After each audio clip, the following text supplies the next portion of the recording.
Marami nakakilala sa akin bilang ang isang masipag na estudyante ng medisina. Ang paborito ni Kapitan Tiago, ang binatang malapit ng maging doktor. Ngunit sa likod ng aking malinis na kasuotan, ako pa rin ang batang tumakas sa gupit ng mga kura. Ang batang humukay sa malamig na lupa ng gubat na ito. 13 taon nang nakakalipas upang ilibing ang aking ina na si Sisa. Ang bawat pahina ng aking mga kalat sa anatomiya ay binabasa ko sa ilalim ng anino ng kanyang pagkabaliw. Nag-aral ako hindi para yumaman, kundi para patunayan na ang agham ay mas malakas kaysa sa pighati.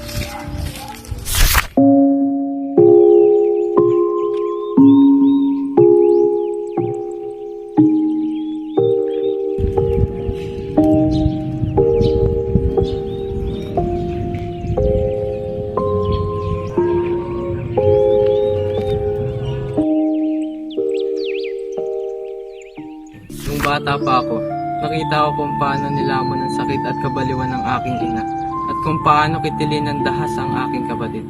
Nang kupkupin ako ni Kapitan Tiago, pinili ko ang medisina hindi dahil sa yaman, kundi dahil ito ang aking baluti. Naniniwala ako na kung ako ay isang magiging mahusay na doktor, walang kukuha sa aking mga mahal sa buhay. Ang bawat pahina ng aking mga aklat, hakbang palayo sa madilim kong nakaraan. Dahil sa addiction ni Kapitan Tiago sa opio, bumuo ko ng isang medical intervention plan. Unti-unti kong binawasan ang dosis ng opio ni Kapitan Tiago habang pinapalitan ito ng wastong nutrisyon.